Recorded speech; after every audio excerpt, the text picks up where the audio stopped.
Brak.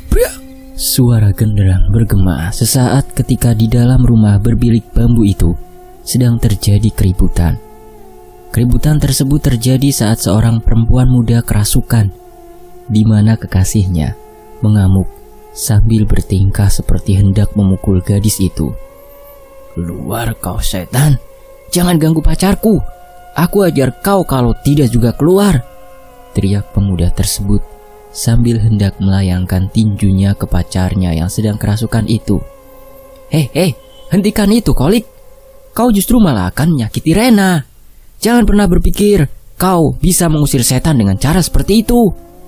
Teman si pemuda yang berada di sana bersama yang lain berusaha menghentikan apa yang hendak dilakukan pemuda bernama Kolik itu. Setan harus diusir dengan cara setan. Jangan halangi aku. Allahu Akbar. Kolik bersikeras, ingin menghantam wajah Rena yang masih kerasukan itu. "Jar, bantu aku. Bawa Kolik keluar dari sini. Dia keterlaluan, ingin mengusir setan dengan cara memukul Rena. Aku rasa kau yang sebenarnya kerasukan, Kolik," pekik teman Kolik itu. "Iya San, kita harus bawa Kolik. Harus bawa Kolik keluar. Ini anak ngawur, kayak so tahu cara mengusir setan," tukas Fajar seraya membantu temannya menyeret Kolik keluar dari rumah tersebut. "Pak Romi sebentar lagi datang, Cu. Ran, tahan Rena sampai beliau datang," ujar Hasan yang bersama Fajar, Juhariah dan Ranti. Meski merasa ketakutan, berusaha menahan Rena agar tidak mengamuk dengan cara memegangi tubuh gadis itu. "Duh, Ran, aku takut banget ini. Mana tenaga Rena kuat banget lagi. Aku gak kuat, Ran," Juhariah berucap dengan penuh ketakutan. "Sama Ju, aku juga.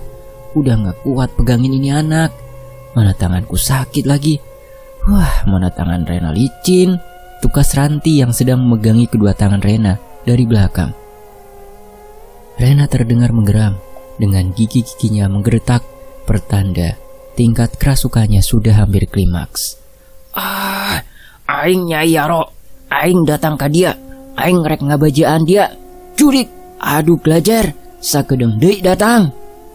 Begitulah kata-kata yang keluar dari mulut Rena disertai desisan. "Aku Nyai Roro, aku datang kepadamu. Aku akan memberitahumu, setan aduk lajer sebentar lagi datang." Tak lama setelah berkata demikian, Rena terkulai. Sementara entitas mistik yang merasukinya telah menghilang, pergi begitu saja sebelum Pak Ustadz Romi tiba di sana. "Cu, Rena sudah tidak kerasukan kah?" Ranti menatap Juhariah dengan penasaran. "Mana aku tahu, Ran. Dia kan sekarang pingsan," tukas Juhariah. Tak berapa lama Fajar muncul bersama Pak Romi, sedangkan Kolik dan Hasan tidak terlihat ikut. "Jadi dia pingsan?" ujar Pak Romi. "Seperti yang Pak Romi lihat, Rena pingsan. Mungkin setannya sudah keluar," tukas Juhariah. Berarti kedatangan saya kemari sia-sia. Mungkin saya harus kembali ke balai desa. Pak Kades meminta saya untuk tidak berlama-lama.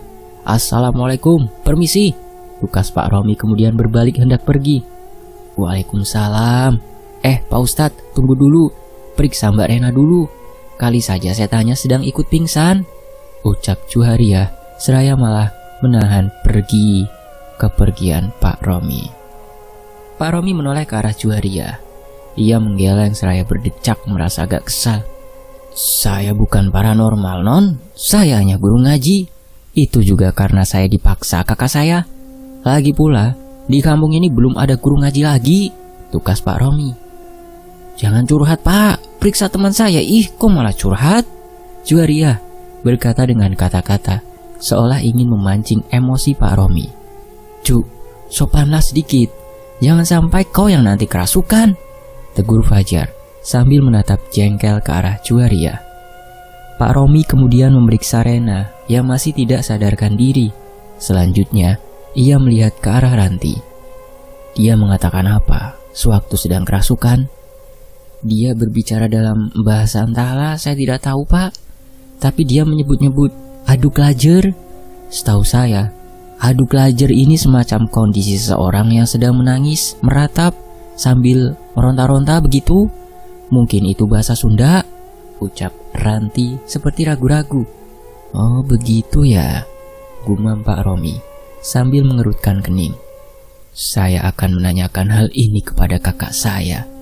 Dia lebih tahu hal-hal seperti ini. Dia pernah menjadi paranormal, tambahnya. Tidak perlu Pak Ustadz, mohon maaf, saya lupa ucap salam. Assalamualaikum, ujar seseorang yang langsung menukas perkataan Pak Romi. Waalaikumsalam Pak Kades, Bapak kemari juga? Pak Romi terkejut, lantas menyambut kedatangan Pak Kades. Pak Rahman, maaf maksud saya Pak Kades. Kebetulan Bapak kemari. Mungkin Bapak bisa membantu kami? Juhariah bersalaman dengan Pak Kades tanpa bersentuhan. Saya mendengar kabar ada mahasiswi KKN yang kerasukan. Rupanya Rena ya. Untung bukan kamu, Cuk, ucap Pak Kades sambil tersenyum miring. Kalau saya yang kerasukan memangnya kenapa, Pak? Tanya Juhariah bingung. Bisa habis nasi jatah anak-anak di dapur. Celetuk Fajar disambut delikan Juhariah. Pak Kades tersenyum mendengar celetukan Fajar. Saya mendengar bahwa Rena sewaktu kerasukan menyebut-nyebut aduk lajer. Selain itu dia menyebut apa lagi? Tanya Pak Kades. Kalau tidak salah, Rena juga menyebut nama yang aneh dan juga asing. Kalau tidak salah dia menyebut nama Nyai Yaro, kata Ranti mencoba mengingat-ingat. Nyai Yaro atau Nyai Orai? Orai artinya ular atau ular. Berarti siluman ular yang telah merasuki Rena.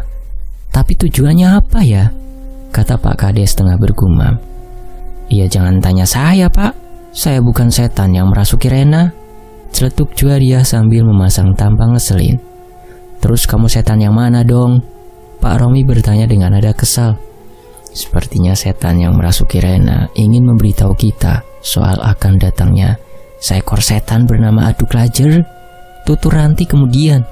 Seekor? Emangnya setan itu hewan? Kok seekor? Juhariah mengerutkan kening. Memangnya harus bagaimana? Sebiji? Ranti melotot ke arah Juhariah. Terus dia tidak mengatakan dari mana datangnya Aduk Lajer? Tanya Pak Kades kembali.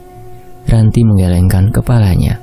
Ya sudah, berarti ini PR buat saya untuk mencari tahu soal dari mana akan datangnya Aduk Lajer.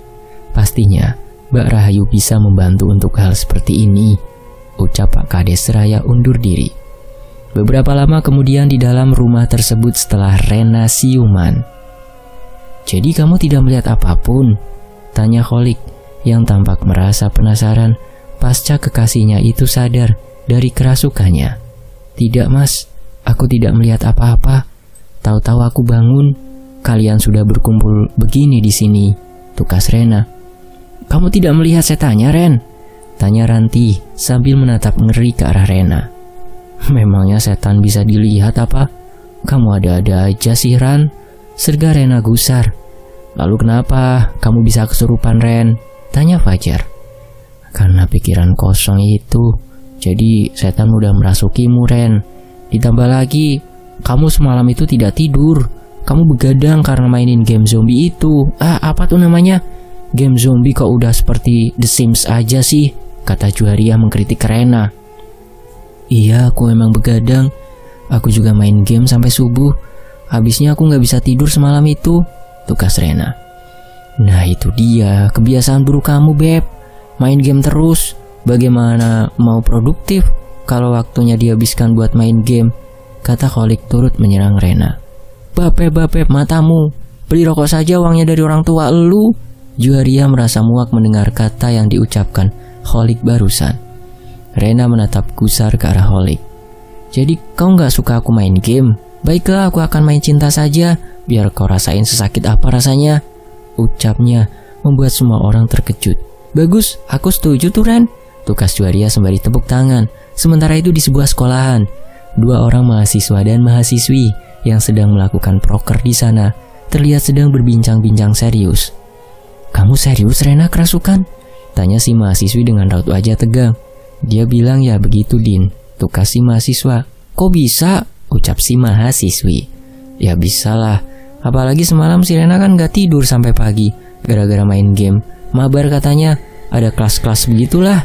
Si mahasiswa menatap keluar gerbang sekolah.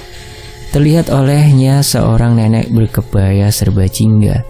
Nenek tersebut berwajah agak pucat. "Adam, kenapa kau melihatnya seperti itu?" Si mahasiswi bernama Dina itu keheranan saat temannya itu melihat ke arah si nenek seperti tidak berkedip. "Nenek itu seperti pernah aku lihat sebelumnya, tapi di mana ya?" Adam bergumam. "Ngawur kamu, Dam. Mungkin kamu melihatnya dalam mimpi." Adam terbeliak saat nenek tersebut terlihat menyeringai, memperlihatkan gigi-giginya yang bertaring tajam serta berlumuran darah. Astaga, Adam dan Dina terkejut saat melihat hal tersebut. Itu adalah Dewi Lajer. Kemunculannya bisa berarti pertanda buruk, terutama bagi desa ini. Secara desa ini pernah terbengkalai karena para demit seperti dia, ujar salah seorang pengawas desa, wanita berpelang nama Rahayu, beberapa lama setelah Adam dan Dina berada di ruangan guru. "Dewi Lajer?" ucap Dina seraya mengerutkan kening. Gadis berjilbab biru dengan kemeja krem dan rok panjang berwarna hitam itu tampaknya merasa penasaran dengan apa yang dikatakan Rahayu barusan. "Dia adalah salah satu pemimpin para demit dari tungtung dunia. Dia sangat jahat, sekaligus sangat sakti. Itulah sebabnya dia bisa menampakkan diri dan memberi kesan seolah-olah dia adalah manusia," tutur Rahayu. Lalu tanya Adam. Waktu berlalu, siang beranjak sore. Sore pun beranjak malam. Malam itu Rahayu mendapatkan semacam penglihatan mengenai akan munculnya sesuatu yang akan mengganggu ketentraman di desa yang baru bangkit dari mati surinya itu. Reruntuhan itu, tapi apa hubungannya? Gumam Rahayu saat duduk bersimpuh di tengah ruangan rumah besar itu. Kemungkinan Aduk Lajer akan muncul dari sana. Kau tidak pernah tahu bahwa ayahmu pernah menghukum makhluk itu tepat di kedalaman ribuan kilometer, di bawah tanah, tepat di bawah bangunan keraton. Suatu suara terdengar menggema, namun tidak dapat dipastikan di mana pemilik suara yang adalah suara laki-laki itu. Lalu bagaimana dia bisa terlepas? Apakah belenggunya telah hancur? Tanya Rahayu. Seiring waktu berjalan, apapun yang bersifat materi pasti akan mengalami kehancuran yang perlahan namun pasti. Begitupun dengan rantai yang membelenggu Aduk Lajer. Ayahmu pernah berpesan kepadaku agar jika hal itu terjadi, aku harus memberitahumu. Entah kenapa ia berpesan demikian. Mungkin dirimu adalah kunci keponakanku. Tukas suara misterius itu. Rahayu tercengung, kemudian menoleh ke belakang saat seorang datang memasuki pintu rumah yang terbuka lebar itu. Reruntuhan istana kerajaan Paninggalan? Apa yang akan terjadi jika makhluk itu berhasil menerobos keluar melalui reruntuhan itu? Ujar orang yang adalah Pak Kades itu. Kehancuran seluruh hutan Pak Kades. Kemudian itu akan merembet ke wilayah di dekatnya, termasuk desa ini, terus wilayah lainnya juga. Jika kita gagal menahan dan mengembalikannya ke kedalaman bumi, maka kehancuran seluruh permukaan bumi tidak terelakkan lagi. Tukas Rahayu. Apa itu tidak berlebihan? Sebesar apa sih makhluk itu? Apalagi itu kan hanya makhluk halus, kata Pak Kades. Lebih dari sekedar makhluk halus, Pak Kades. Menurut Paman Jara, Aduk Lajer adalah sebesar-besarnya makhluk, mungkin raksasa. Rahayu bangkit dari duduknya, kemudian melihat ke arah Pak Kades. Mendadak rumah tersebut bergetar, yang kemudian getarannya semakin kencang, bahkan berguncang. Gempa bumi, ucap Pak Kades. Rahayu dan Pak Kades pun keluar rumah, kemudian menyaksikan para warga yang rumahnya dekat dengan rumah besar itu berhamburan keluar rumah saat gempa terjadi. Saat menjejakkan kaki di tanah pun, goncangan terasa menguat. Pak Kades dan Rahayu pun terhuyung karenanya. Tak berapa lama dari arah barat daya, terlihat cahaya merah api seperti berasal dari kebakaran. Cahaya tersebut meski jauh terlihat begitu terang. Itu terlihat seperti gunung yang sedang erupsi, gumam Pak Kades. Blar! Suatu ledakan keras terdengar dari arah sinar yang berpijar tersebut, disusul dengan meredupnya sinar berulang kali. Setelah ledakan itu berakhir, gempa bumi pun berhenti, menyisakan kerusakan banyak bangunan di desa itu, tanpa terkecuali rumah Rahayu yang bagian joglo terasnya runtuh hingga tanah. Malam itu pula, warga desa sibuk berjibaku mengangkat puing-puing rumah yang runtuh akibat gempa dahsyat tersebut. Mereka juga berjibaku mengeluarkan warga yang tertimbun reruntuhan rumah ataupun bangunan tempat mereka bekerja. Pagi harinya, warga desa dikejutkan beredarnya kabar suatu dusun lenyap dalam semalam, tertimbun berbatuan besar dan material dari letusan yang tiba-tiba muncul di atas permukaan tanah 4 km jauhnya dari dusun itu. Dusun tersebut berada cukup jauh dari desa yang dipimpin Pak Rahman ini. Bahkan, untuk mencapai dusun tersebut, harus menembus hutan lebat yang luasnya mencapai belasan kilometer. Itu pun dengan berjalan kaki. Jika ingin menggunakan kendaraan, maka harus mengambil jalan memutar, bahkan hingga ke kota terdekat. Dusun Talas tertimbun oleh letusan gunung berapi, Pak. Pak Rahman saat itu sedang di balai desa. Kedatangan tamu dari luar desa berucap setelah mendapatkan kabar mengenai peristiwa itu. Kelihatannya begitu, Pak Kades. Tapi itu aneh, karena di sana tidak ada gunung, kata tamu dari desa Kayu Jati bernama Pak Anhar itu. Benar, yang ada hanya alas kauni. Tidak ada gunung sama sekali di sana. Bagaimana bisa ada letusan seperti letusan gunung di sana? Ucap Pak Kades. Aduh glajer, Pak Kades. Dia mulai mengamuk, ingin segera keluar dari perut bumi. Ini baru permulaan saja, tapi sudah banyak korban berjatuhan. Bahkan dusun Talas lenyap tanpa sisa. Tinggal gundukan berbentuk bukit yang terdiri dari tumpukan batu dan tanah, juga lahar yang telah mendingin di atasnya. Tukas Pak Anhar. Iya, saya juga melihatnya di portal media online hari ini. Memang gundukan itu menjadi seperti bukit yang dipenuhi batu dan lelehan lahar dingin, kata Pak Rahman. Jika dusun itu benar-benar tertimbun, maka berapa banyak warganya yang tewas tertimbun? Pasti di atas 100 orang. Lanjutnya, Bapak menjawab sendiri pertanyaan Bapak sendiri, ujar Pak Anhar seraya berdehem. Pak Kades tertegun sejenak, kemudian terkekeh. Oh iya, maaf, saya sedang tidak konsen. Sementara itu di tengah hutan, yang jaraknya 6 km dari desa, terdapat suatu reruntuhan yang tersamarkan oleh tumbuhan maupun pepohonan rindang serta lumut tebal. Reruntuhan tersebut sesekali bergetar, terus berguncang, kemudian terdiam kembali, kemudian bergetar dan berguncang lagi. Hal itu terus berlanjut tanpa diketahui apa yang menyebabkan reruntuhan itu menjadi seperti itu.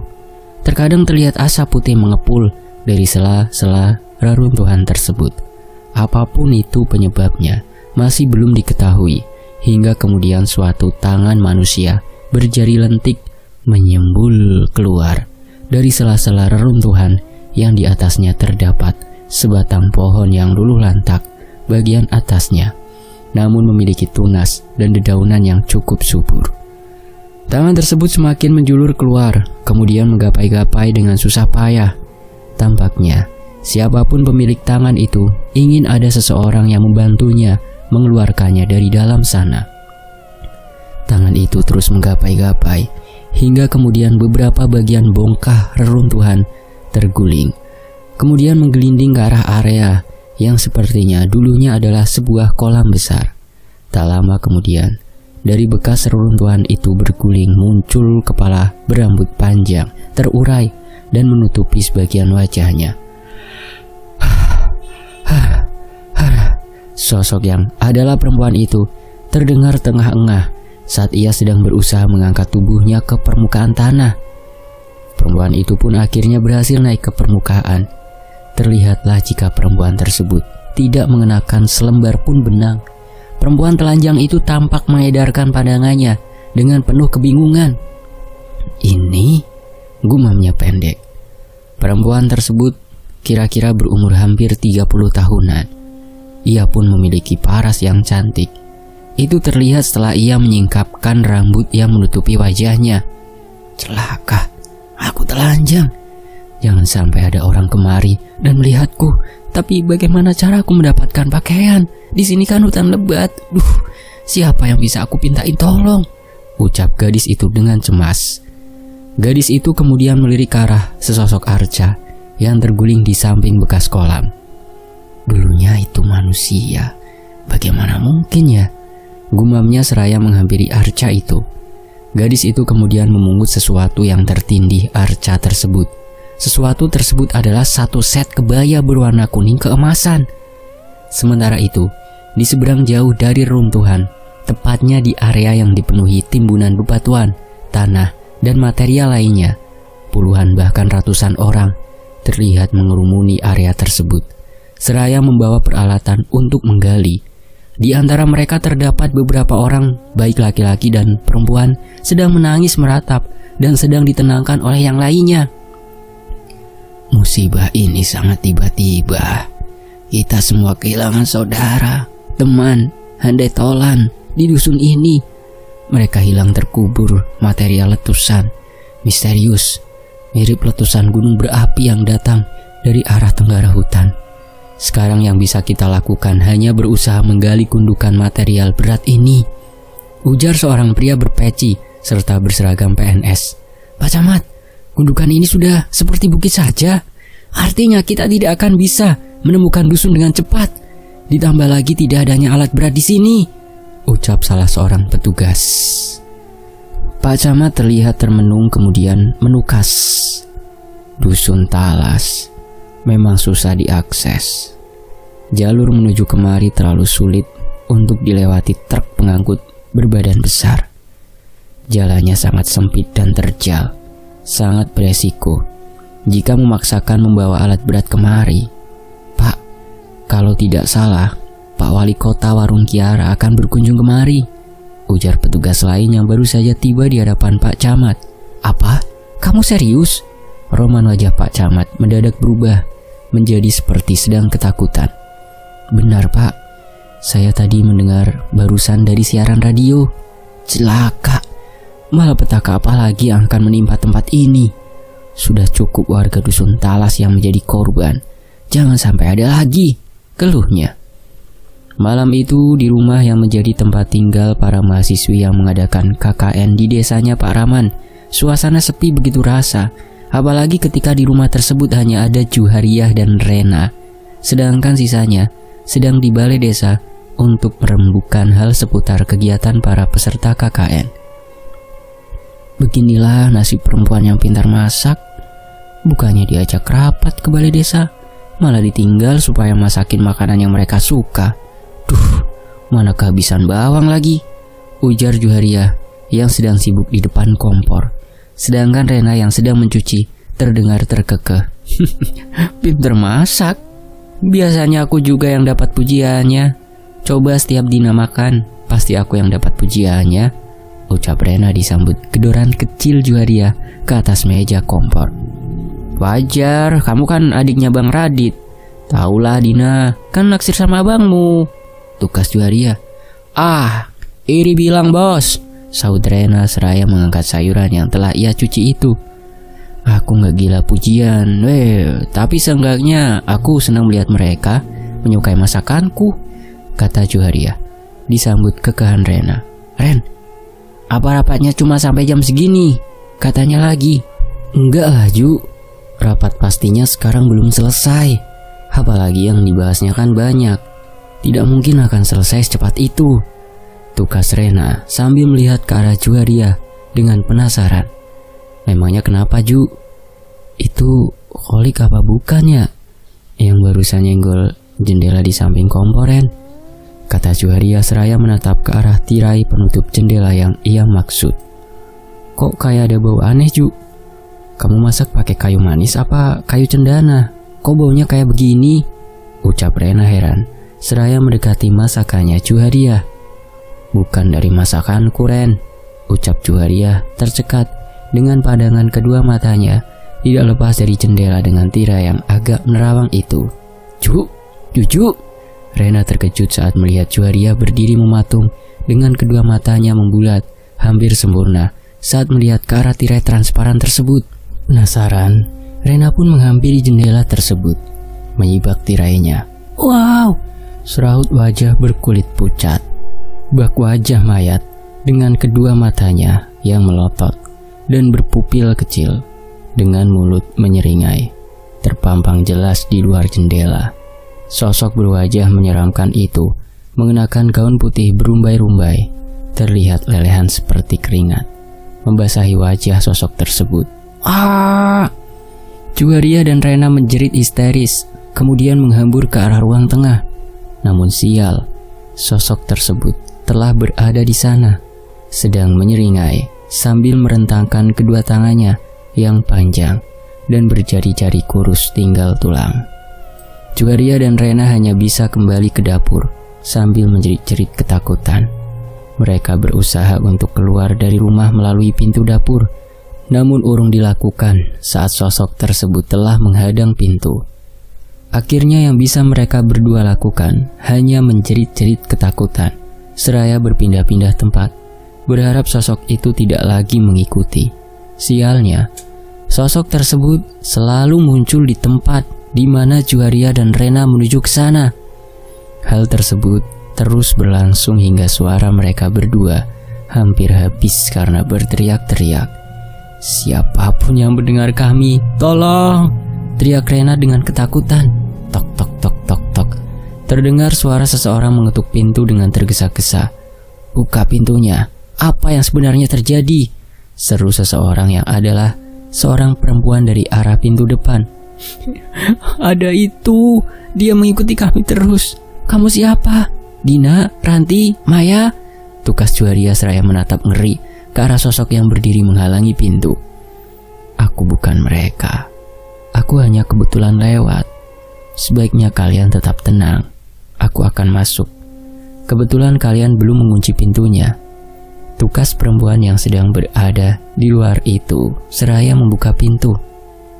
Saat pintu dibukakannya, terlihatlah jika perempuan tersebut mengenakan kebaya berwarna kuning keemasan dengan bawahan kain yang juga didominasi warna yang sama. Perempuan itu tertegun saat melihat sosok negatif yang berdiri menghadangnya. Sosok tersebut, jika dilihat Juharia dan Rena, posisinya menghadap ke arah mereka. Rupanya, yang dilihat perempuan tersebut sama, yaitu sosok tersebut menghadap ke arahnya. Padahal posisi makhluk tersebut berada di tengah-tengah antara ia dengan kedua mahasiswi yang sedang ketakutan itu. Andai Mbak Rahayu kemari, ia tidak akan kesulitan mengusir makhluk ini, ucapnya. Wah, sosok tersebut mengaum seraya melayang dengan cepat ke arah perempuan yang masih termangu di depan pintu itu. Perempuan berkebaya kuning itu sejenak tercekat, namun ia buru-buru menyingkir sambil mengucapkan beberapa kalimat yang dulu sering ia lafalkan ketika berhadapan dengan sosok penampakan yang hendak menyerang. Wah, aku bukan Mbak Rahayu. Itu sebabnya aku tidak bisa mengusir makhluk ini, pekik perempuan itu seraya berlari ke samping rumah. Sosok itu mengejarnya. Sementara di dalam rumah terdengar jeritan Juharia dan Rena. Mereka juga rupanya sedang diserang oleh makhluk yang sama, yang entah bagaimana bisa berada di dua tempat yang berbeda. Perempuan berkebaya kuning lantas mengacungkan tangannya saat makhluk itu berada di hadapannya. Dua jarinya berderet di depan, mengarah pada sosok itu. Mendadak, sebilah keris berwarna hitam muncul begitu saja di depan dua jarinya yang terbentang itu. Perempuan itu pun mengayunkan keris yang baru muncul di tangannya itu ke arah sosok makhluk yang sedang mengganggunya itu. Pergi kau, dasar makhluk usil, teriaknya. Sosok tersebut mundur ketika keris tersebut hampir mengenainya. Sosok itu maju kembali. Namun, Perempuan itu kembali mengayunkan kerisnya ke arah sosok tersebut dan mengenai wajah demit itu. Wah! Sosok itu meronta kemudian kayang dan jatuh terlentang di atas tanah. Tak lama, makhluk itu pun meronta-ronta di atas tanah, kemudian menghilang begitu saja. Begitupun dengan sosok satunya yang sedang mengganggu Juharia dan Rena yang juga menghilang sesaat sebelum mencapai posisi kedua gadis itu. Setelah berhasil mengusir sosok itu, perempuan tersebut memasuki rumah, kemudian menghampiri Juharia dan Rena. Kalian berdua tidak kenapa-kenapa? Tanyanya saat tiba di depan keduanya. Juharia dan Rena hanya mengangguk sambil menatap penasaran ke arah gadis itu. Oh, perkenalkan, namaku Rasmi. Aku baru tiba di desa ini, ucap perempuan yang ternyata adalah Rasmi. Juharia dan Rena hanya saling berpandang. Dengan ragu-ragu mereka menatap ke arah Rasmi. Kami mahasiswa yang sedang melakukan KKN di desa ini, Mbak Rasmi. Saya Rena dan ini Juju. Rena menatap Rasmi dengan takut-takut. Mbaknya tidak perlu takut, saya juga manusia kok. Saya juga mempunyai kenalan di desa ini, kata Rasmi sambil tersenyum. Rena dan Juharia hanya menatap ke arah Rasmi. Kemudian Juharia segera memecah keheningan dengan menawari Rasmi untuk duduk. Mbak Rasmi, silahkan duduk. Jangan berdiri seperti patung begitu kan kami jadi nggak enak. Oh, terima kasih Mbak Juju, tukas Rasmi. Aku sudah lama sekali nggak ke desa ini. Apakah Pak Dodi masih menjabat kepala desa ini? Lanjutnya. Juharia dan Rena saling pandang, kemudian menatap ke arah Rasmi. Kepala desa yang sekarang namanya Pak Rahman. Mungkin Pak Dodi kepala desa sebelum beliau, tukas Rena sambil mengerutkan kening. Pak Rahman? Nama panjangnya Rahman siapa? Tanya Rasmi. Kalau tidak salah nama panjangnya Rahman Sanjaya. Saya pernah melihat pelang namanya di baju dinas miliknya, tukas Rena. Sanjaya? Apa hubungannya dengan Pak Dodi ya? Apa dia adiknya atau kakaknya? Rasmi mengerutkan kening dengan penasaran. Pak Dodi juga memiliki nama belakang Sanjaya. Beliau keturunan pendiri desa ini, yaitu Marbun Sanjaya. Saya tidak tahu apa-apa kalau soal itu, Mbak. Mungkin Mbak Rasmi sebaiknya beristirahat di sini saja. Mbak Rasmi belum bertemu dengan kenalan Mbak Rasmi kan? Kata Rena menawari Rasmi untuk menginap di rumah yang menjadi tempat tinggal para peserta KKN perempuan itu. Terima kasih Mbak Rena. Seandainya saya punya handphone, mungkin saya akan meminta nomor Mbak Rahayu. Saya akan menghubunginya, kata Rasmi. Mbak Rahayu, pegawai desa yang cantiknya seperti selebriti itu? Mbak Rasmi kenal dia? Juharia bertanya dengan antusias. Iya, saya kenal dia. Cantik seperti selebriti. Ini aneh. Perasaan tidak secantik itu, tukas Rasmi sambil tercenung. Wah, saya punya nomornya Mbak. Biar saya telepon dia Mbak. Mbak Rahayu sering kemari kok, kata Rena seraya mengeluarkan handphonenya. Wah, kebetulan sekali. Terima kasih Mbak Rena. Saya sangat ingin bertemu dengannya, kata Rasmi dengan sumringah. Rena pun segera menelpon orang yang dimaksud. Beberapa saat kemudian, setelah Rena menelpon Rahayu, suasana di rumah tersebut menjadi ramai setelah Rahayu tiba bersama para mahasiswi rekan-rekannya Rena dan Juharia. Sementara para mahasiswa belum terlihat di sana. Barangkali mereka ke tempat mereka menetap terlebih dahulu. Rahayu tampak begitu terkejut ketika tahu dengan siapa ia dipertemukan. Rasmi? Ini rasanya tidak mungkin. Apa aku sedang bermimpi? Rahayu menatap lekat-lekat ke arah Rasmi, sembari sesekali mengucek kedua matanya. Rasmi terkekeh. Memangnya kenapa Mbak? Tidak ada yang tidak mungkin lah. Mungkin Mbak mengira aku sudah mati ya? Aku belum mati Mbak. Aku hanya terkurung di suatu tempat antah berantah, hingga kemudian tempat itu tiba-tiba runtuh. Aku pun punya kesempatan untuk keluar dari sana, katanya. Lalu entitas kamu sekarang masih manusia atau bagaimana? Tanya Rahayu sambil memberingkan kepala. Entahlah Mbak, karena aku mengalaminya. Iya, bisa jadi begitu, tapi saya bukan satu-satunya kan? Tukas Rasmi. Iya, kamu bukan satu-satunya Ras. Selain kita pasti ada yang lain juga, kata Rahayu. Pada ngomongin apa sih? Masih manusia? Lah, apalagi tuh? Pembicaraan kalian benar-benar aneh, ujar Juwaria, membuat Rahayu dan Rasmi tersentak kaget. Ayo ke dalam, kami sedang ngopi-ngopi, masa kalian di luar saja sambil nelan ludah? Jadi ceritanya kamu mengajak kami ngopi-ngopi. Wah, terima kasih banget Ju, tukas Rahayu sambil menatap ke arah Juwaria. Enggak sih, aku cuma merasa gak enak membiarkan kalian berdua di luar terus. Takutnya kalian kedinginan, terus saling pelukan deh kayak Teletubbies, tukas Juwaria sambil menggeruk kepala. Rahayu dan Rasmi saling pandang, kemudian menggeleng. Waktu berlalu. Siang itu di lokasi reruntuhan tengah hutan. Rahayu bersama Pak Kades dan Rasmi tampak berdiri memandang ke arah sebatang pohon yang hancur bagian atasnya. Ini sulit dipercaya. Pak Kades ini putranya Pak Dodi, Kades Cikahuripan sebelumnya. Rasmi menatap penasaran ke arah Pak Kades. Benar sekali Mbak Rasmi. Jika ditilik dari segi umur, seharusnya kita seumuran. Tapi yang terjadi justru kamu tidak terlihat setua saya. Kamu bahkan seperti seorang wanita muda, tukas Pak Kades. Benar Pak Kades, kita seharusnya seumuran. Kita sama Mas Irman pasti seumuran, kata Rasmi, membuat Pak Kades menundukkan wajah dengan raut wajahnya yang menunjukkan kesedihan. Kenapa Pak Kades? Mas Irman itu adik Pak Kades sendiri bukan? Tambahnya. Benar Mbak Rasmi, Irman adalah adik saya. Lalu sekarang Mas Irman di mana Pak? Apa dia sekarang penampilannya setua Bapak? Mas Irman sudah tiada Ras. Banyak hal terjadi sejak kepergianmu pada malam itu, ucap Rahayu yang membuat Rasmi terkejut. Apa? Mas Irman sudah tiada? Sudah meninggal begitu? Rasmi terlihat syok saat berkata demikian. Benar Mbak Rasmi, Irman sudah tiada. Rumah besar itu saksinya. Jujur saja, saya yang menyebabkan beliau meninggal, kata Pak Kades kembali membuat Rasmi terkejut bukan kepalang. Bapak membunuh Mas Irman, kenapa Pak? Rasmi terpekik sambil menatap tajam ke arah Pak Kades.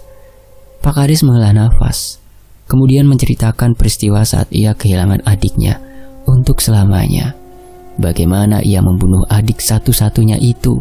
Sementara Pak Kades menceritakan peristiwa itu, sayup-sayup terdengar suara gemuruh dari arah barat dari posisi mereka berada. Gemuruh tersebut semakin mendekat, disusul dengan bergetarnya tanah yang mereka pijak. Gempa bumi lagi, ucap Pak Kades seraya mundur diikuti Rasmi dan Rahayu. Tak lama, mereka menyaksikan tanah yang bercampur dengan material reruntuhan mengalami retak-retak yang membesar. Retakan tersebut memunculkan sejenis lahar merah yang panas dari dalamnya. Ini aneh. Kenapa bisa ada lahar? Padahal tidak ada gunung berapi di sini, ucap Pak Kades seraya menoleh ke arah Rahayu. Aduk lajer Pak Kades. Ia sedang meronta. Amukannya membuat cairan magma naik ke permukaan tanah, tukas Rahayu. Lantas kita harus bagaimana untuk menghentikannya? Tunggu sebentar Pak, saya baru ingat. Kemarin sore, kenalan saya yang bekerja di kecamatan mengabari saya perihal kedatangan seseorang yang dianggap pembawa sial ke dusun Talas yang tertimbun. Orang itu diduga menjadi aktor utama bangkitnya Aduk Lajer, tutur Rahayu, membuat Pak Kades dan Rasmi tercengang. Jadi dusun Talas tertimpa bencana gara-gara Aduk Lajer? Lalu siapa orang yang dimaksud itu Mbak? Tanya Pak Kades. Udang Syaiko Pak Kades. Dia adalah wali kota Warung Kiara. Konon dia adalah penyembah setan. Banyak yang percaya bahwa Warung Kiara dibangun dengan bantuan setan, jelas Rahayu, membuat Pak Kades keheranan. Ada ya yang seperti itu? Saya juga pernah mendengar perihal tentang kota itu. Suatu kota yang terpencil dan berada di tengah-tengah hutan, serta akses ke sana sangat berat. Mungkin hanya helikopter yang mampu menjangkaunya dengan mudah. Meski begitu, saya pernah mendengar cerita dari mendiang adik saya bahwa ia pernah ke sana dan mengalami berbagai hal yang mengejutkan, tutur Pak Kades. Ya, kota itu sebenarnya tidak serumit seperti yang dipikirkan orang-orang yang belum pernah ke sana. Cuma ya begitu Pak, kota itu sama sekali tidak ramah pendatang. Itu jelas memberi kesan kalau kota tersebut memiliki semacam rahasia yang disembunyikan rapat-rapat oleh pemimpinnya, kata Rahayu. Mbak Rahayu, retakannya semakin melebar. Ini sangat berbahaya, Mbak. Rasmi berteriak kaget saat melihat retakan tanah menjadi semakin lebar saja dengan lelehan lahar yang juga semakin banyak. Rahayu dan Pak Kades pun terbeliak melihat hal itu. Aduk lajer akan segera naik ke permukaan tanah. Saya masih belum menemukan cara untuk mencegah hal itu, kata Rahayu panik. Bumi kembali bergetar saat retakan-retakan tersebut semakin melebar dan bahkan menyemburkan lahar panas ke udara. Rahayu, Pak Kades, dan Rasmi pun segera meninggalkan tempat itu menuju arah barat, di mana terdapat area yang masih dapat dilewati dengan aman. Mereka terus berjalan hingga mencapai suatu bibir jurang. Dari sana mereka menyaksikan suatu area yang tertimbun reruntuhan material campuran yang terdiri dari tanah, batu, hingga lahar yang telah mendingin. Dusun Talas, itu adalah Dusun Talas. Tapi tunggu dulu, bukannya itu... Pak Kades menatap ke arah lokasi dusun yang tertimbun itu sembari berpegangan pada batang pohon ketika bumi kembali bergetar. Benar, Pak, itu adalah para pegawai kota. Mereka pegawai warung Kiara. Mungkin Udang Saigo berada di antara mereka, tukas Rahayu sambil melihat lekat-lekat kerumunan orang-orang tersebut. Mendadak terdengar suara gemuruh tepat dari arah belakang mereka bertiga. Saat menoleh, terlihat material longsor dipenuhi asap pekat sedang menuju ke arah mereka. Celaka, kita tidak akan selamat. Pak Kades terpekik panik saat melihat itu. Rahayu yang terlihat tenang-tenang saja segera menepuk pundak Pak Kades dan Rasmi. Kita pulang dulu saja, Pak. Kita akan memikirkan cara untuk menghentikan ini. Apa yang terjadi sekarang masihlah gejala, belum mencapai puncaknya. Setelah berkata demikian, mendadak posisi mereka telah berpindah tempat menjadi di pelataran balai desa. Wah, kenapa tidak dari tadi sewaktu kita dikepung retakan-retakan itu, Mbak? Pak Kades mengusap wajahnya yang mengucurkan keringat. Rahayu terkekeh. Jika tidak seperti tadi, kita tidak akan melihat mereka, tukas Rahayu. Seraya beranjak menuju arah pintu masuk balai desa. Tunggu, Mbak Rahayu, seru Rasmi. Seraya menyambar lengan kanan Rahayu, membuat perempuan itu menghentikan langkahnya. Tempat ini kosong, tapi ada sesuatu di dalam sana. Mungkin Mbak Rahayu mengenalnya? Rahayu tercenung kemudian menoleh ke arah Rasmi. Ini aneh. Bukannya waktu itu kita berhasil mengalahkannya?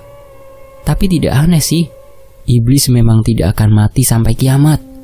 Apakah ini juga yang menjadi penyebab Aduk Lajer terlepas dari belenggunya? Gumam Rahayu kemudian melihat ke arah pintu balai desa. Aneh, tapi tidak aneh. Mbak Rahayu juga aneh kok berbicara begitu. Rasmi menatap bingung ke arah Rahayu. Saya penasaran. Apa sebaiknya saya tengok terlebih dahulu sebelum Mbak Rahayu melihatnya? Ucap Pak Kades. Jangan, Pak, terlalu beresiko. Biar saya saja, kata Rahayu seraya meneruskan langkah ke arah pintu balai desa. Namun kembali dicegah oleh Rasmi. Mbak juga jangan mengambil resiko dengan menemuinya. Saya yang akan menghadapinya, kata Rasmi seraya mengeluarkan keris hitam dari telapak tangannya. Tidak perlu repot-repot. Aku di sini. Sesosok kakek-kakek berpakaian adat berwarna coklat, bergaris-garis hitam, serta mengenakan udeng-udeng berwarna hitam di kepalanya, terlihat sedang berdiri di depan pintu balai desa. Rahayu maupun yang lain terpaku dengan waspada melihat ke arah sosok kakek-kakek itu. Apa kabar, cucuku? Apa kamu tidak senang dengan kedatangan kakek kemari? Kakek itu menatap ke arah Rahayu seraya terkekeh. Rahayu menyipitkan kedua matanya. Kau telah melepaskan Aduk Lajer. Apa sebenarnya maumu? Kakek itu terkekeh. Lalu kakek itu berkata, wali kota itu yang telah melepaskan Aduk Lajer. Aku datang kemari untuk menghukumnya karena berani melanggar perjanjiannya denganku. Kau pikirkan saja, Apakah kedatanganku kemari untuk kembali menebar bencana, atau sebaliknya? Rahayu tercenung beberapa saat. Tak lama kemudian ia berbicara. Baiklah, kakek urus saja Udang Saiko. Tapi ingat, jika kakek kembali melakukan hal yang seperti dulu, maka kakek harus kembali menghadapi kami, kata Rahayu sambil menatap sengit ke arah kakek itu. Sore hari di emperan sebuah rumah panggung yang menjadi tempat tinggal para mahasiswi, tampak Rahayu bersama Rasmi dan para mahasiswa dan mahasiswi peserta KKN sedang berbincang-bincang. Apa? Jadi kami harus pulang lebih cepat begitu? Lalu kami harus bilang apa ke pembimbing mengenai hal ini? Kata Juharia yang gusar setelah mendengar pengumuman dari Rahayu.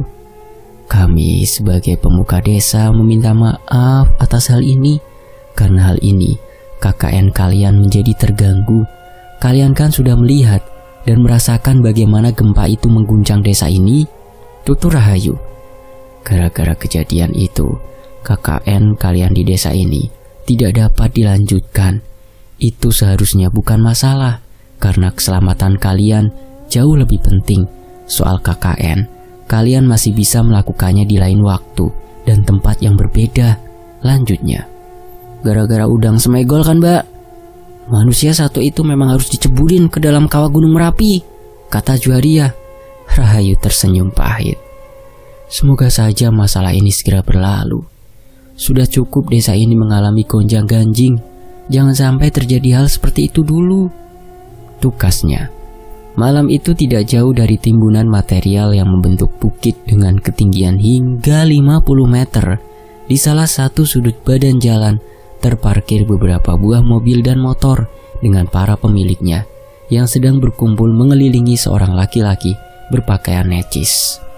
Laki-laki itu tidak lain adalah sang wali kota Warung Kiara, Udang Saiko.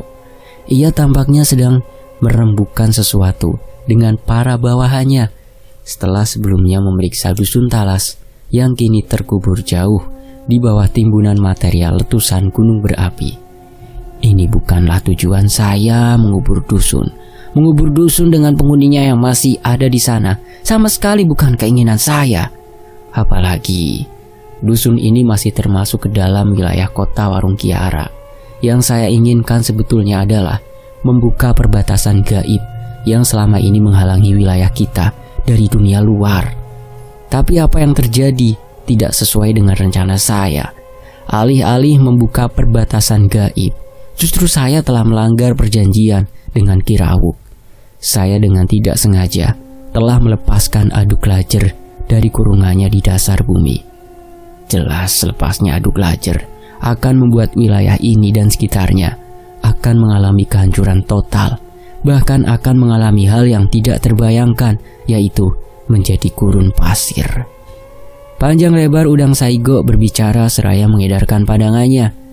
Lalu, kapan tepatnya Aduk Lajer akan keluar dari dasar bumi?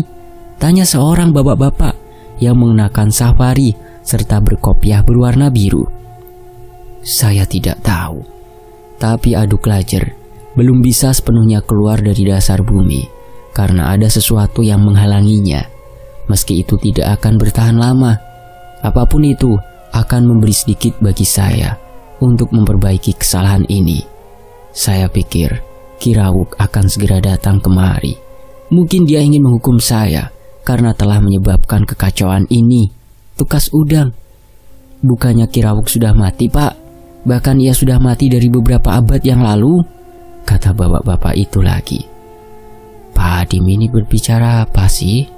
Kirawuk adalah legenda hidup di dunia magis. Ia adalah orang tersakti sepanjang masa. Kesaktiannya mampu mengembalikannya ke kehidupan setelah kematiannya, tukas Udang seraya menatap Pak Adim. Ada rupanya seperti itu ya, gumam Pak Adim. Ada seseorang yang datang, Pak. Mungkin ia adalah Kirawuk, ujar salah seorang laki-laki yang berdiri agak jauh dari Pak Udang dan yang lain. Tapi saya tidak merasakan kehadirannya. Lagi pula Kirawuk itu sudah tua, sedangkan dia terlihat masih muda, tukas Pak Udang sambil menyipitkan kedua matanya ke arah sosok yang semakin mendekat itu. Berhenti di sana. Apa tujuan Anda kemari? anak buah Pak Udang yang berjaga agak jauh itu berseru seraya menghadang langkah orang yang baru tiba itu. Laki-laki yang baru tiba itu terlihat menyeringai. "Kenapa saya tidak boleh kemari? Apa kalian merasa yang paling berhak ada di sini, sehingga kalian seenaknya melarangku?" ucapnya dengan intonasi yang terdengar aneh dan setengah berdengung. "Kami tidak melarang. Kami hanya merasa aneh dengan kedatangan Anda. Kisanak, sebutkan nama dan tempat asal Anda tinggal." Anak buah Pak Udang menatap penuh curiga ke arah laki-laki berusia sekitar 30 tahunan itu. Pak Udang yang merasa terpancing dengan orang tersebut lantas menghampirinya seraya bertanya, "Apa Anda memiliki sanak saudara yang tinggal di dusun ini? Mungkin kami bisa membantu," ucapnya. Orang itu tertawa seraya maju ke hadapan Pak Udang. "Ketahuilah, namaku adalah Raden Sabraharjuna alias Aduk Lajer." Setelah berkata demikian, orang tersebut menyeringai yang mana seringaiannya mengepulkan asap, disusul nyala api yang berkobar-kobar hingga menyelimuti seluruh tubuhnya. Dalam hitungan detik saja, kobaran api dari sosok Aduk Lajer tersebut membumi hanguskan tempat tersebut bersama orang-orang yang ada di sana.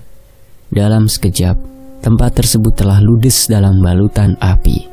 Gelap menyelimuti area yang berada di lembah yang dipenuhi kabut itu. Sebenarnya apa yang telah terjadi pada beberapa waktu yang lalu saat rombongan wali kota Warung Kiara dihampiri sosok Aduk Lajer? Setelah tempat tersebut musnah oleh semburan api Aduk Lajer yang terjadi, muncullah suatu tempat yang gelap dipenuhi kabut yang berada di suatu lembah yang diapit ngarai di kanan dan kirinya. Tempat yang merupakan area yang sangat luas itu terbentang sejauh mata memandang. Kegelapan adalah teman bagi area antah berantah itu. "Tolong, apakah ada orang?"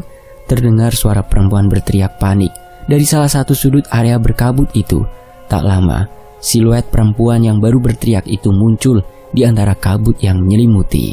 Semakin jelas terlihat jika perempuan tersebut adalah Rena, yang entah bagaimana bisa ada di sana. "Teman-teman, kalian di mana? Apa kalian semua selamat?" teriaknya lagi. "Tidak mungkin, itu sangat cepat. Mereka terbakar hidup-hidup di hadapanku. Cucu Dina, Kholik, Fajar Hasan, mereka semua terbakar," pekiknya dengan perasaan duka yang mendalam. Rena berlutut di atas tanah. Ia menangis ketika membayangkan saat-saat mengerikan ketika kobaran api dengan tiba-tiba menyelimuti seluruh tempat di mana saat itu ia berada bersama teman-temannya. Ia dapat dengan jelas mendengar jeritan mereka saat terbakar oleh jilatan api misterius. "Ah, panas, tolong aku, panas sekali. Selamat tinggal, Allahu Akbar." Begitulah suara jeritan teman-teman yang Rena dengar saat seluruh desa diterjang kobaran api yang sangat dahsyat. Hal itu masih terbayang di benaknya, menimbulkan trauma mendalam yang tidak mungkin dapat terhapus begitu saja. Namun kini Rena dihadapkan pada kenyataan dirinya berada di suatu tempat yang sangat asing. Ia bahkan merasakan jika tempat tersebut dipenuhi entitas mistis yang sangat kuat.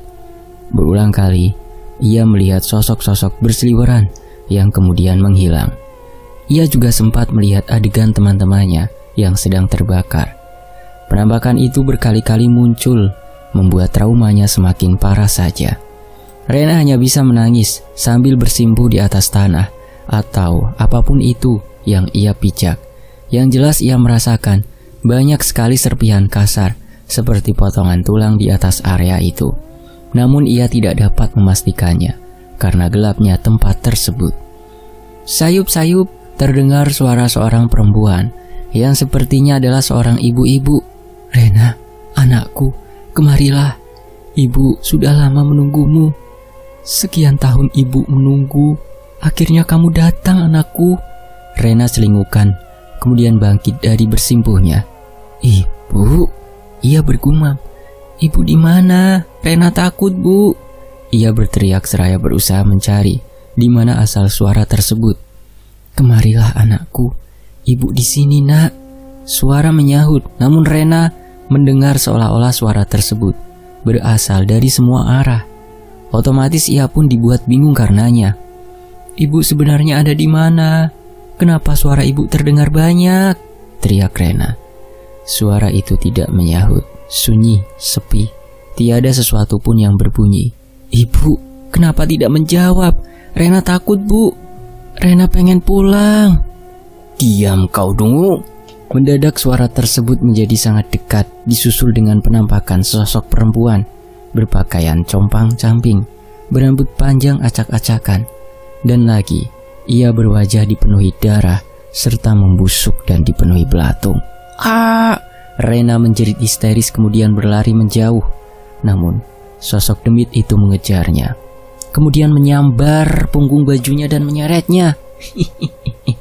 "Kau tidak akan lari, Dungu. Aku adalah perwujudan asli dari ibumu yang mati karena berani mengakhiri persekutuannya dengan Wawagor." Sosok itu berserapah seraya menyeret Rena hingga mencapai bibir ngarai. "Lepaskan aku, demit.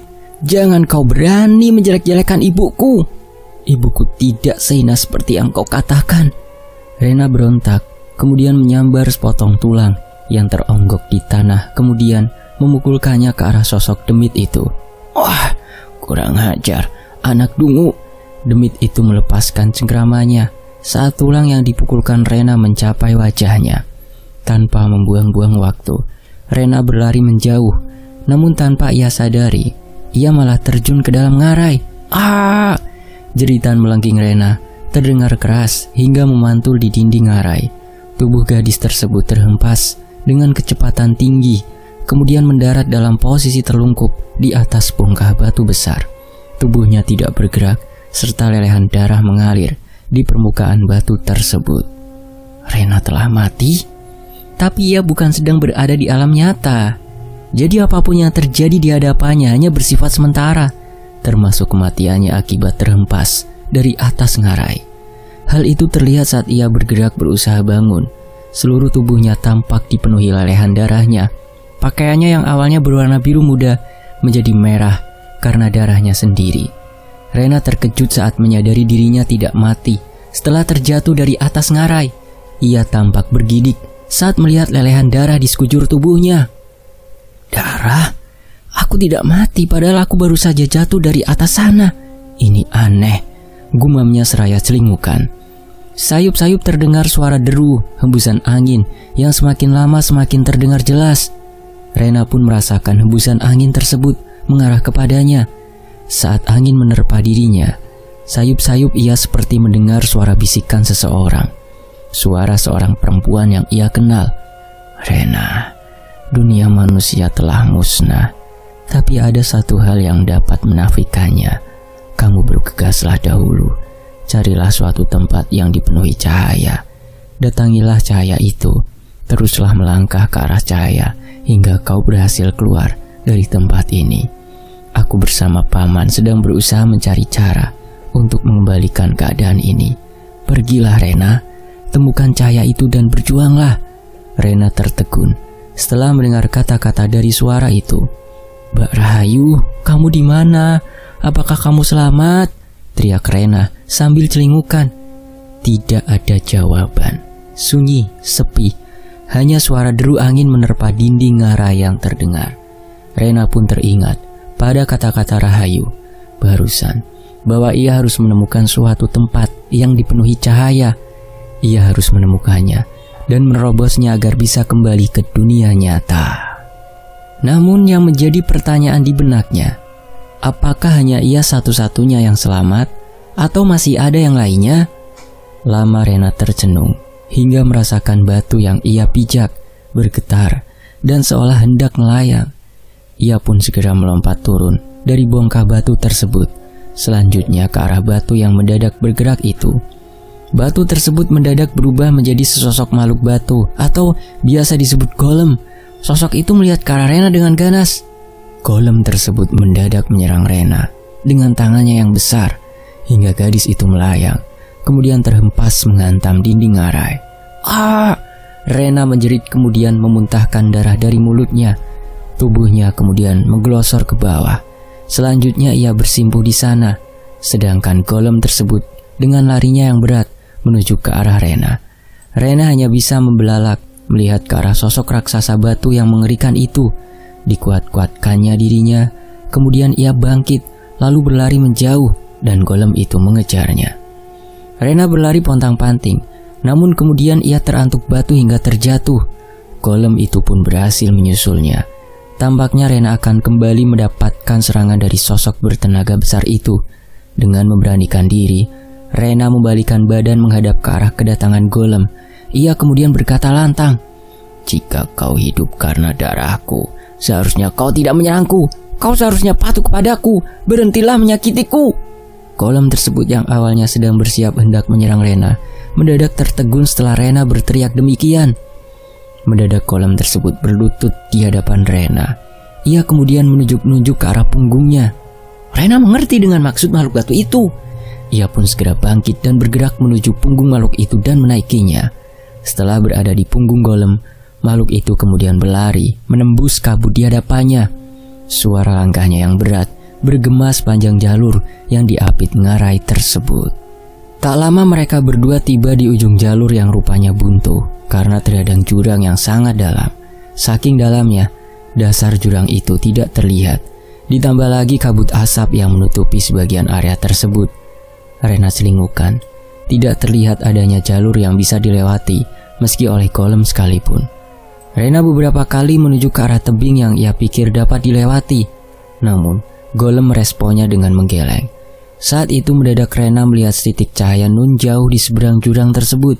Hal itu jelas membuatnya merasa tak sabar untuk segera tiba di lokasi cahaya tersebut. Ia pun dengan bersemangat menunjuk ke arah titik cahaya itu. Namun golem menolak untuk membawanya ke sana.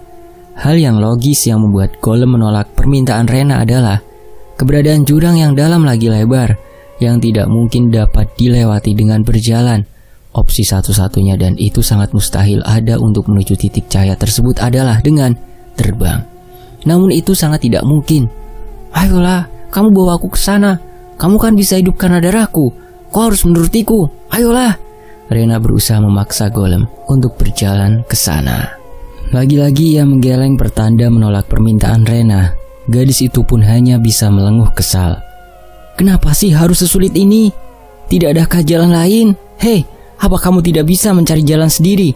Ya mungkin agar kita bisa sampai ke sana?"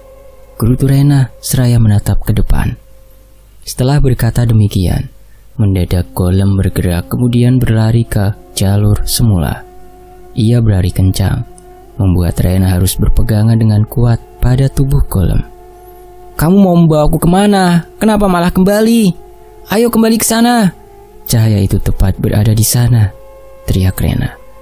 Golem terus saja berlari hingga kemudian ia berlari menanjak, menaiki sisi tebing yang lebih landai. Ia terus berlari menanjak, menabraki bebatuan atau apapun yang menghalangi jalan, termasuk sesosok perempuan berkebaya merah jambu yang sedang berdiri mengawasi. "Hei, kau menabrak orang!" teriak Rena. Untuk selanjutnya ia tertegun. "Orang? Tunggu dulu!" Golem tidak menghentikan larinya, meski Rena telah memintanya untuk berhenti. Makhluk itu terus berlari hingga kemudian ia mendadak menghentikannya saat sosok yang ditabraknya tiba-tiba menghadang langkahnya.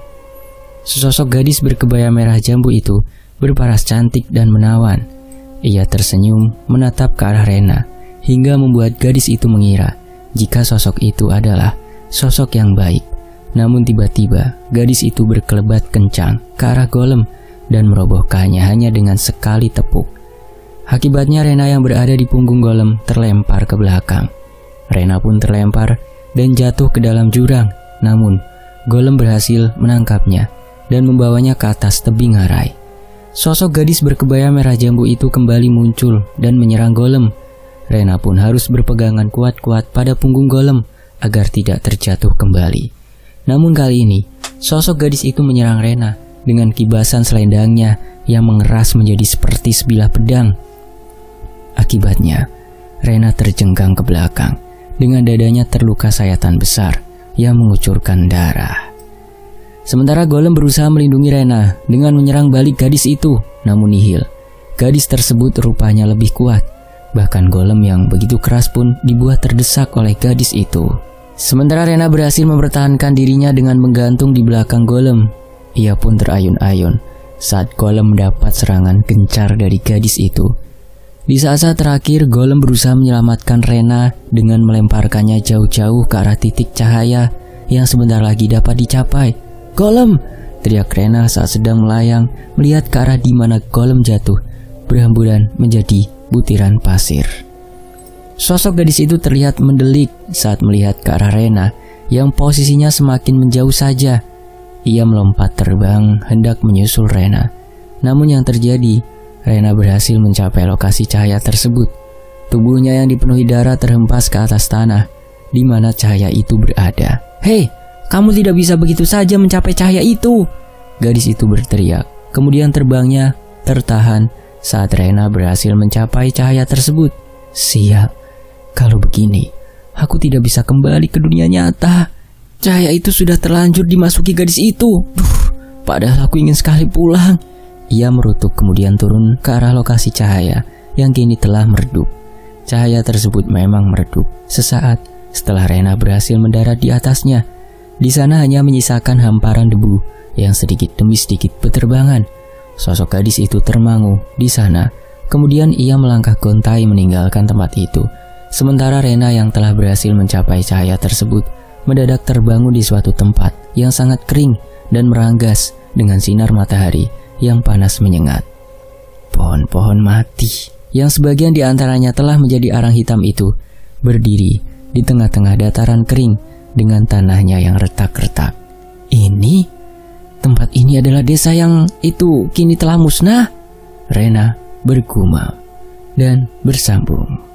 Nantikan kelanjutannya hanya di Tony FS. Demikianlah dari Mas Acep Saifuddin, Tony FS membacakan. Sampai jumpa ya di bagian berikutnya.